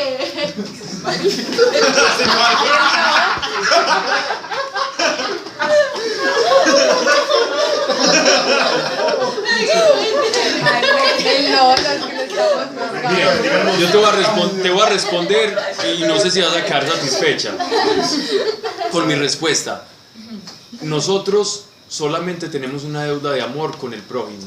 Llámese monstruo, llámese el que me cae muy bien, llámese hermano, papá o monstruo. Tenemos una deuda de amor con todos. Ya. Ese es el único juicio que nosotros podemos hacer. Nosotros tenemos una responsabilidad de amar a todo el mundo. Y pare de contar. Porque todos éramos unos monstruos en comparación a Dios y a Jesús. Todos nosotros somos unos monstruos. Y Él dio su vida por nosotros. Y Él es el maestro. ¿Y qué hacen los discípulos del maestro? Lo que hace el maestro, así de simple. Amar, no podemos hacer otra cosa. ¿Qué pasa con ese man? Ámelo.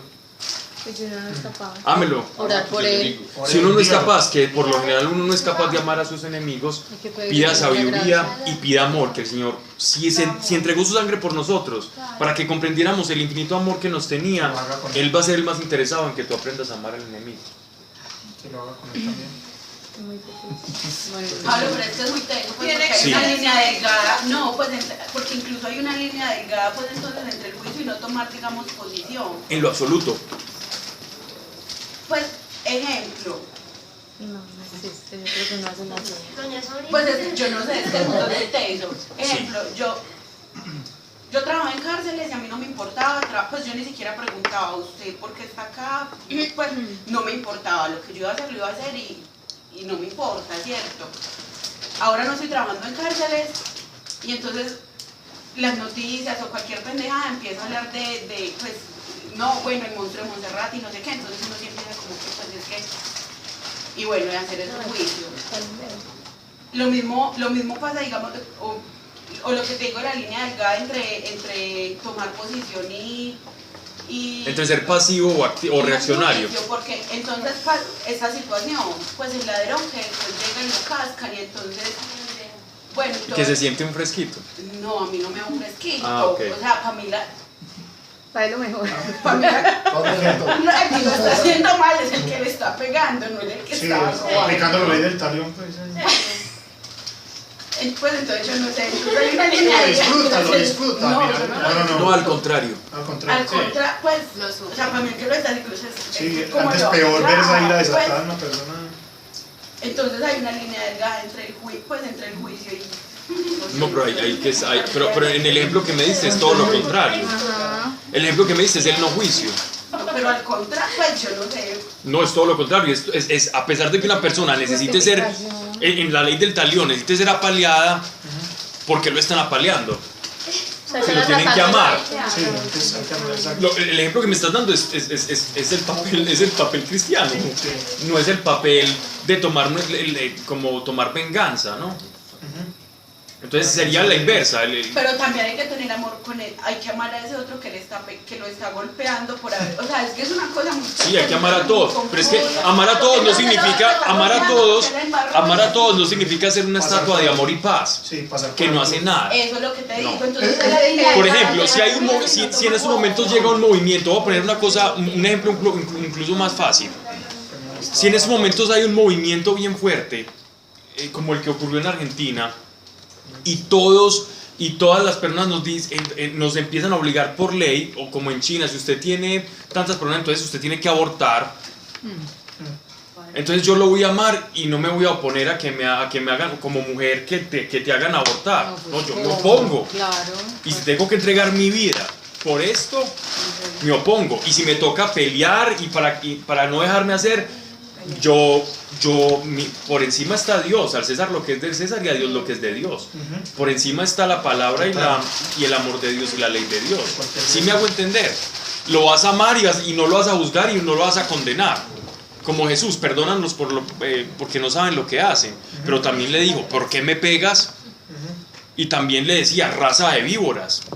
¿Cierto? Sí. Jesús no les decía, no, eso era lo que era, pero él lo podía ver, nosotros no. Entonces hay un hilo delgado. Exacto. Pues perfecto. Entre juzgar y justicia.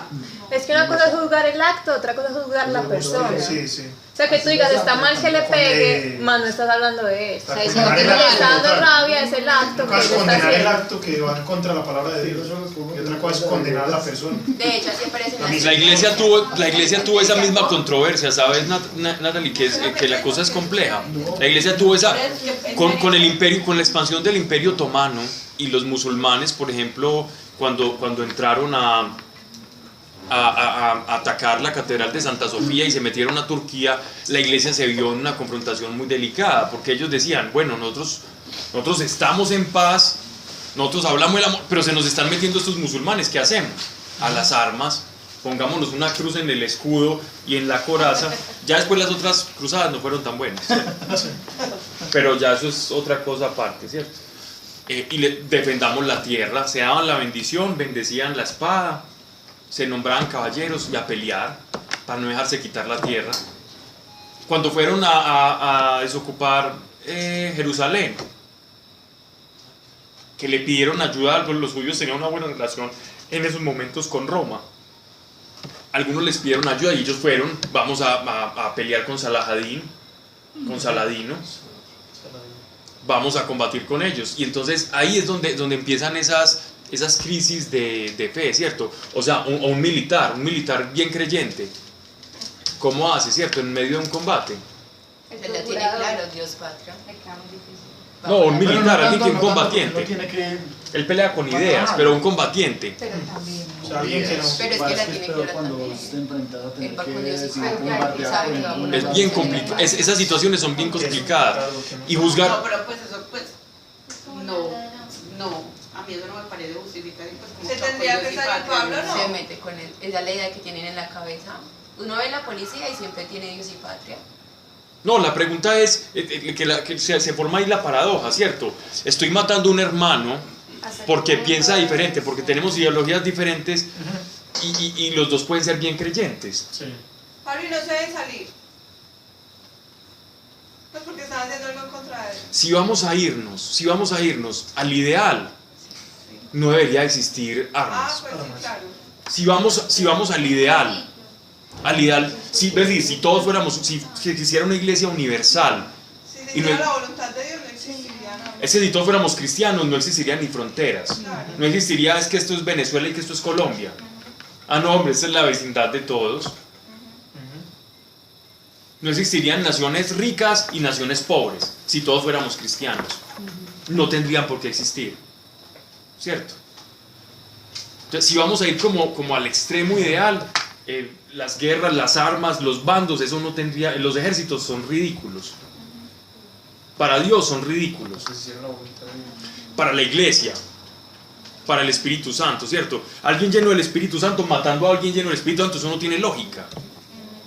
Un hermano matando a otro hermano, es que eso es la iglesia, somos hermanos, eso no tiene lógica. Si todos nos reconociéramos como iglesia, los que somos iglesia, nadie levantaría una mano. De hecho, si uno se pone a ver la mano humana está hecha exclusivamente como pinza, como algo, como un instrumento creativo. Los que hemos peleado en el colegio, cuando uno le da un puño bien dado a alguien, como le queda doliendo a uno. ¿No se acuerdan eso? Ustedes nunca le hice un puño, o maldado más bien, maldado. Que le volteaba a uno el mascadero y después le pin, como quedaba doliendo la mano. Eso era terrible, porque la mano no fue hecha para eso. Dios no hizo la mano para dar puños. Dios no nos dio a nosotros colmillos de jabalí. Dios no nos dio a nosotros espuelas en los talones. No nos dio colmillos para morder. Nosotros no tenemos, vean, los boxeadores, ese es el problema, todos terminan con problemas mentales. Porque el ser humano no está hecho para pelear, no estamos hechos para combatir, ni para correr, porque si fuéramos a correr no alcanza ahí mismo. Ni como animales no estamos hechos para construir, para crear. Es que Dios nos pensó de una manera muy diferente. Estamos más, vean, ni siquiera un cabrito se puede estrechar la mano, los pobres les toca hacerse así. Nosotros nos podemos dar la mano, abrazos, podemos dar de todo, porque Dios nos creó de una manera diferente y nosotros usamos todo como no debe ser. Entonces los puños los usamos para dar golpes, ¿cierto? Las manos para dar golpes, las piernas para inventar cosas, para hacer karate, para una cantidad de cosas. ¿Defendernos de qué? Si todos fuéramos iglesia, créanme que la boca sería para alentar al prójimo, para ayudar a mi hermano, para levantar, los brazos serían para levantarlo, para cobijarlo, los pies serían para ir a donde está el necesitado. Eso es el Evangelio. Y yo creo que dejemos aquí. Pero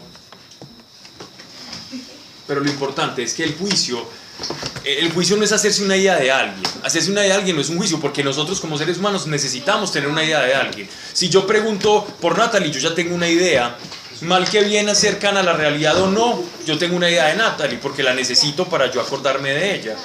Una idea de Sebastián, yo ya tengo una idea de cómo es Sebastián, su temperamento, de su voz. Eso se puede decir que es un juicio, pero no es un juicio moral.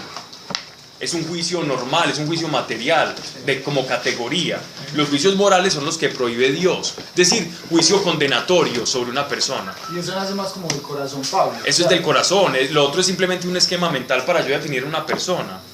Por sus gustos, por sus actitudes, uno va definiendo una persona. Eso es un juicio. Esos juicios no condenan porque no son juicios morales. Esos no son los que Dios nos está diciendo que no tengamos o no.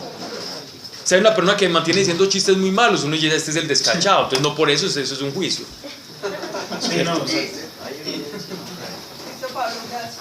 Entonces no se sienta mal tampoco por todo, porque no es la idea. Yo creo que tú me estás enloqueciendo, Pablo. Sí, no. No, porque entonces uno tendría... Cállate, por favor, no puedo tener como idea. Uno tendría que tener a todo el mundo con mente en blanco, ¿cierto? Entonces, un montón de entidades que me rodean. No, Pablo, ¿sabes qué estaba así? Pues porque obviamente todos tenemos como cualidades y defectos, entonces yo solo como que tengo que analizar todas las cualidades y mentalizarme en cada persona solo las cualidades. Ay, no, Mariana, pero pues me estaba cargando, porque el Espíritu Santo lo puede hacer, pero yo era como no puedo pensar como tú quieres hacer siempre las cosas bien, y eso solo lo pone el Señor en el corazón, pero tienes que tener mucho cuidado de no cargarte con cosas innecesarias. Sí, por eso quería saber. De ser más libre, dejar que el Espíritu Santo fluya, y Él va reargullendo nuestra conciencia, y Él va iluminando nuestra conciencia y nos va diciendo, mire. No, y a mí me gusta que el Espíritu Santo me muestre, es porque yo empiezo a orar por eso, ¿cierto? Pero pues yo Pero sí te doy un consejo, siempre que vas a emitir un juicio de alguien o hablar de alguien a otra persona, habla lo bueno y nunca hables lo malo. Sí, nunca. Sí. Nunca hablemos mal de una persona. Solamente vamos a hablar de sus cualidades. Así sepamos que hay muchas cosas malas, solo vas a hablar lo bueno. Porque el día de juicio, tu abogado que está en los cielos va a decir solamente lo bueno que tú has hecho. Porque así como tú hicieres con tu prójimo, así va a ser en nuestro juicio. ¿Sí? Poner la mente en blanco es... A menos que sea de pronto que tenga referencias laborales y eso, pues. Tendría que ser... Hombre, él es súper perfeccionista, es súper bueno, pero es que es ladrón, ¿no? No sé qué es. Hay casos que son, obviamente, que dentro de la sabiduría normal, que uno sabe que no. Es que me pidieron la recomendación de una empleada del servicio, pero me robó y me desembarcó toda la casa. No, ella es muy buena, ella es muy querida, ella quiere mucho a los hijos y uno por allá. Pero es ladrona, pero es ladrona. ¿Eso se habría que decir? Sí, obviamente sí, claro. Hay que decirlo porque tú no puedes coger sin decir más ni decir menos. Exactamente, porque es diferente, es para una cuestión práctica. Es para una cuestión práctica que... No la va a descalificar, pero tampoco va a negar una realidad. Empiecen a practicar eso y van a ver la paz que empieza a llegar a su corazón. Es muy buena gente, pero no sé. Si no, ahorita tenemos de un salvador, tenemos budistas. El budista lo que hace es no desear. Sí, no desear, poner la mente en... Vamos a orar. Sí. ¿Está pasando asistencia o qué? Sí. Señor, yo te doy gracias por tu infinito amor. Padre, sé que a cada quien, Señor, tú tienes revelación. Y yo te pido, Señor, que venga revelación fresca a cada uno de nosotros. De cómo actuar, Señor, de que es un juicio, de verte a ti, Señor, en el otro, así sea muy difícil, Señor, en algunas personas. Pero si está vivo es porque tú estás ahí morando, Señor, porque la vida no se produce donde no está el Espíritu, Señor, y yo te doy gracias por eso. Permítenos ver al prójimo así como tú nos viste a nosotros, siendo santo y nosotros tan alejados de aquella santidad, Señor. Tú te has rebajado, Señor, y te has inclinado incluso como siervo y nos lavaste los pies, Señor. De esa misma manera que nosotros podamos ver al semejante, sea amigo y enemigo preferiblemente, Señor. Yo te lo pido en el nombre de Cristo Jesús, danos sabiduría para pedir, enséñanos acerca de la fe. Y Padre, si hay alguien que necesite sabiduría, Señor, primeramente yo te pido, Señor, dame sabiduría, y a cada uno aquí presente que la esté necesitando para resolver su día a día y para saber cómo pedirte y usar la fe que ya tenemos, Señor, en el nombre de Cristo Jesús. Amén. Amén.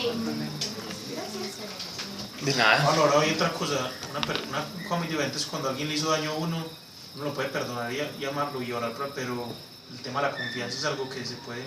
Sí, claro, es normal. Sí, es normal. Y no hay necesidad... y es un proceso, ¿cierto? Las cosas no se pueden forzar. Y de otra manera, hay personas con las que uno no puede convivir, pero que ha perdonado. Yo perdoné en mi corazón a esta persona y no siento dolor cuando pienso en ello, pero sé, por efectos prácticos de mi sanidad mental y física e integridad, que no puedo estar con esa persona. Pero hay perdón en el corazón. La gente cree que el perdón es estupidez, el perdón no es tontería, el perdón no es falta de practicidad, el perdón es incluso súper práctico. Yo sé que hay una persona que es una persona que tiene problemas y que haya sido un violador empedernido, ¿cierto? Entonces, hombre, yo lo perdoné, pero yo no voy a estar al lado de esa persona. O cosas de ese estilo, por poner un ejemplo pues muy bizarro. Sí, sí. Total. Ya empezaba el bullying. Ahora, ¿quiénes quieren orar? Paulín. La última.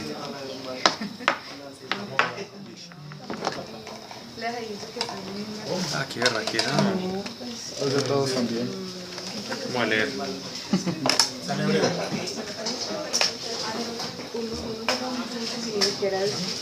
Voy a leer lo que cada uno escribió, no mentira.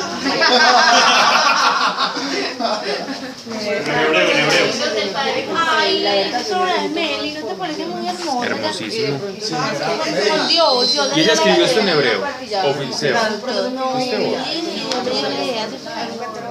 Pero Meli, ¿dónde lo sacaste?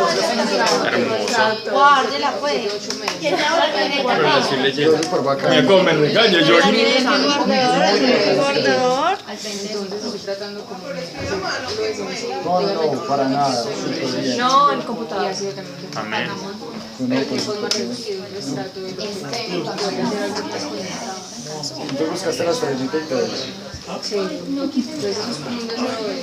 Ay, Steffi, yo quiero ver Poquito. Sí.